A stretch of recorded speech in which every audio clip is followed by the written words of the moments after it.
Mountain News at 6. A strong line of storms is crossing the mountains this evening. Along with them, heavy bands of rain and even some small hail. There are some active warnings, so let's get right over to Chief Meteorologist Paige Noel, who is tracking the threats tonight. Paige?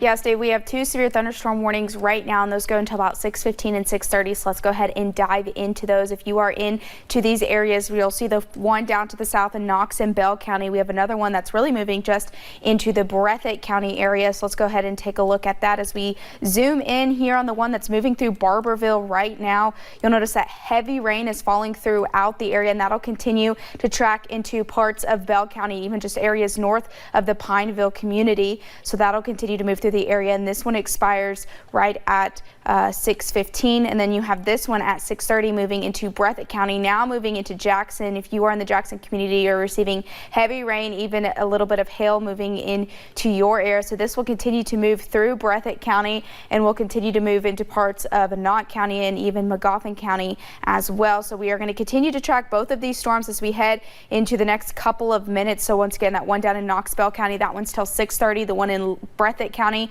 that is until about 6:15. So we still have 15 to 30 minutes on both of those storms moving in. Will those get expired? We're just really going to have to wait and see just how severe these storms become. Steve, we'll have more updates here in just a little bit. All right, Paige, thank you. A Southern Kentucky 18-year-old who was stabbed at his high school Wednesday was back in class today. His mother tells us that Daniel Wilson's injuries were not nearly as bad as everyone feared after her son was attacked in the restroom of Pulaski County High School. WYMT's Phil Pendleton has more on what happened. Contessa Brock says it was an argument over tobacco dip inside a restroom at Pulaski County High School Wednesday as students were changing classes. So Daniel said, you know, Mom, he didn't believe me. He said my can was empty. He saw the dip can in his pocket. Seconds later, she says her son felt the blood trickle down his chest and he realized that he had been stabbed. She says she was told it was from a pocket knife. She says it's not unusual for boys in rural areas to carry those and possibly even forget they have them when they get to school. The problem becomes when you pull it out to stab somebody with it or even to threaten somebody with it. We don't know a lot about the suspect. We know that he's 17. He was likely taken to a juvenile holding facility. We are also told that since he is a juvenile, his name will not be released. The suspect was charged with assault first degree. Well, I've been told that attempted murder is so hard to prove intent that there's no sense in pushing for that. However, I personally feel, come on, you just pulled a knife out and stabbed my kid in the chest. Daniel Wilson received 5 stitches in his chest and was released several hours after he arrived at UK Hospital. He got up, went to school today like he wasn't stabbed yesterday. In Pulaski County, Phil Pendleton, WYMT Mountain News. Pulaski County school officials say they have not considered what actions to take against the suspect with his case still pending in juvenile court. Police in Floyd County are looking for help identifying 2 people who stole items from Betsy Lane High School Tuesday morning.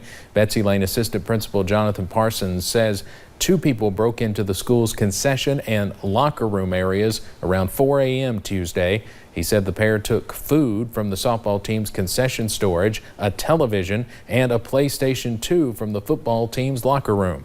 Parsons said this theft impacts the students more than anyone else. They stole from kids. They didn't steal from us or nobody else. You know, all the money that we use for softball and stuff goes right back to the programs. So these 2 gentlemen, anyone with information is asked to contact the Floyd County Sheriff's Department. A man is dead following a crash in Wolfe County. State police say just before 1 this morning, a woman crossed the median and hit 42-year-old Lonnie Harvey Jr.'s car. Harvey died in that crash. State police are still looking into what caused it. No charges have been filed. At this hour, friends and family of a little Pike County boy gather to reflect on his short life. Keegan Ryan Music died in an ATV crash Sunday. His visitation started at 5 tonight. There will be another visitation tomorrow morning beginning at 10, and his funeral is Saturday at noon. All services are being held at Pilgrim's Home Old Regular Baptist Church in Grethel. He was only 6. It has raised an alarm for parents in Pike County. While a young student was waiting for their bus to come, an older man stopped by and asked them if they wanted a ride to school. WYMT's Connor James talked with school authorities and police about what happened. It's a scary situation. It has caused a lot of alarm. A Pike County 7th grader waiting for the bus to come. Then, supposedly an older gentleman stopped in a car. They started talking to a student And attempted to ask a 7th grader to give him a ride to school. That's basically all we got. Pikeville Police Chief Chris Edmond says the motive behind the request, it's still not known. If it was innocent in what you were doing, please come forward and let us know. That way we can, put an end to it. But, if not, we're going to have to continually search until we find out what was going on. He and school officials say thankfully nothing came of it. The student got on the bus and was able to tell authorities. Well, the good thing is the community was made aware of it quickly. Now police are still trying to track down the vehicle and have since increased their patrols. So the parents are the key to that and watching what's going on. They just urge parents to talk with your kids about what to do in these sorts of situations.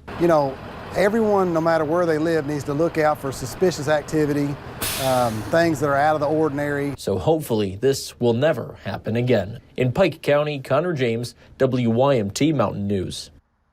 If you have any information on the incident, you're asked to contact the Pikeville Police Department. They say they just want to find out the man's motives.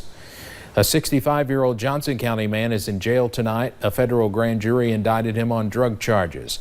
Here he is, Proctor Pennington. Prosecutors say he helped deal meth in Johnson County from October of last year through April. If convicted, Pennington faces decades in prison and millions of dollars in fines. His trial is set for June 3rd. A former Lawrence County OB/GYN accused of illegally operating a Suboxone clinic pleaded guilty today. 59-year-old Curtis Edens admitted to charging people on Medicaid cash for Suboxone and improperly prescribing the drug. Suboxone is a drug that treats people who are addicted to opioids. Edens pleaded guilty to 8 different counts. 2 of them are felonies. He also has to pay a $15,000 fine. The first attack ad in Kentucky's Democratic primary is out. A pro-Adam Edelen group is going after Attorney General Andy Beshear. The two are running for their party's nomination for governor. In Andy Beshear's world, it's all about the money. The ad accuses Beshear of taking campaign money from outside groups. Edelen is working to get back into elected office after serving as state auditor. Beshear has not made any specific attacks in the campaign so far against his Democratic competitors, but he has taken many swipes at Governor Matt Bevin. House Democrats want a briefing from Governor Bevin's staff on a pension bill expected to be brought up during a special session. The governor's team went over the bill, giving quasi-governmental agencies relief from rising pension costs with Republicans yesterday. The governor's staff talked with Democratic leadership but did not meet with the entire caucus. Democratic leaders sent a letter to the governor today asking for a full briefing for all House Democrats on Monday afternoon. The Kentucky Derby is Saturday, but that is not the only big horse event in Kentucky this weekend. The Knott County Trail Ride is already underway. It includes concerts this weekend and miles of trails to ride as thousands of people visit eastern Kentucky. WYMT's Will Puckett has more. It is fun for all ages. Because you get to ride horses and race them. Another spring is here, and now nearly 2,000 people are making their way into Knott County to enjoy the scenery we have right here in eastern Kentucky. They like what they see and they want to come back. I mean, I think we've got one of the best trail systems, the most beautiful place. Becoming its own little town this weekend, there will be trail exploring, entertainment, and folks catching up. A lot of people are planning vacations for this. It's a great event. Having it for summer's 10 years now. This trail ride is Jeff Dobson's first as judge executive. It brings people from 12, 15 different states, all to Harlan County, and we show them what a beautiful county we got. This is important because it brings the county much needed funds. Helps our local businesses. People come through, they buy gas, they buy ice, food, propane for their campers. All while enjoying the wonderful beauty of eastern Kentucky. In Knott County, Will Puckett, WYMT Mountain News. The event continues through Sunday. Well, tonight a community comes together in support of a family in need. In just a little more than 1 week, a group called With Love from Harlan has raised more than $15,000 for the Howard family. 3 of the family members, including twin children, died in a fire at their home last week. This evening, there is a benefit concert to help them even more. We talked with the lead singer of one of those bands. He says he went to school with Chad Howard, who at last check is still recovering from the injuries he sustained in the fire. Adam Brock says he is proud to be doing something to help the family during this difficult time. This community, being small, is actually close-knit. So when something like this happens, everybody hears about it real quick, and everybody, banded together really quick, because funeral costs and everything is just so expensive now. And I actually went to school with one of the victims, and it's nice to be able to give back the best way that we know how. Brock's band, the Kudzu Killers, also performed a few songs at the funeral of Allison and the toddlers. Now, this concert starts at 7 and goes until 10. It's free for everyone, but donations are encouraged, and those will go directly to the family. One local man is picked to be an Obama Fellow for the Obama Foundation. Heinemann Settlement School's Executive Director Brent Hutchison was one of 20 civic leaders from around the world chosen, involving 10 other countries. The 20 were picked from nearly 5,000 others. He is in the second class of fellows in the foundation's history and says it is a huge opportunity for the area. We're being ill-defined, honestly, in American culture. We have a real chance to shape that narrative as we go forward in a way that really would not happen without the fellowship. And so it's a huge honor, and it's a privilege, and something that I'll be really serious about the entire time. Hutchinson says this will also help highlight the Heinemann Settlement School and open up plenty of opportunities for it.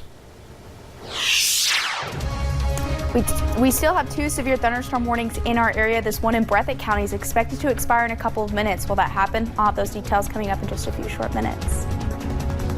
Plus, people paused across the mountains and the nation today for a moment of worship and prayer.